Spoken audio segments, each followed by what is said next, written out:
What's one type you'll never date again? 1. The gym bro who made everything about fitness. Don't get me wrong, I love staying healthy, but I don't need a lecture about my macros while I'm enjoying my birthday cake. Last straw was when he tried to turn our date night into a couple's workout session. 2. Intellectuals who never admit they're wrong about anything. I dated a guy who was super smart. Nothing wrong with that. I love someone who can teach me. He enjoyed giving me advice and talking about his experience. He was more experienced in relationships than me, too. The only problem was that he acted like his opinion was the end-all be-all and refused to let me be better than him in anything. Anytime I tried to reciprocate by showing him my knowledge, he'd patronize me or, straight up, just not listen. Funnily enough, we're in the same field, and I run into guys like that all the time. Goddamn STEM bastards. Sickening that my self-esteem was low enough to actually get with someone like that.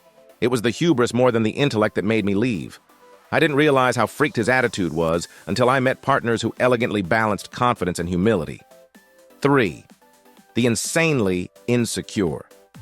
Everyone can get insecure at times, and we all need a bit of reassurance every now and again, but I can't stand the level of insecurity where they need attention constantly and will still accuse you of cheating or not loving them no matter what you do. No amount of reassurance will ever be enough for them, and they will go out of their way to sabotage the relationship just to prove themselves right. It's like a self-fulfilling prophecy, and you are being punished for trying to love them. 4. Someone who only sees the negative and bad in life and refuses to change their mindset. It is really mentally draining on both people. I dated someone like this, but it took me until I was already invested to realize the extent of it. We both had a slightly traumatic past, but my baseline is to look on the bright side and assume the best of people and their intentions. His perspective was the opposite.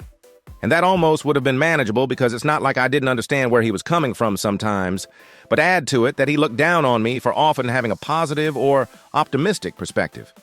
It was the demeaning nature of perspective that really got to me in the end. 5.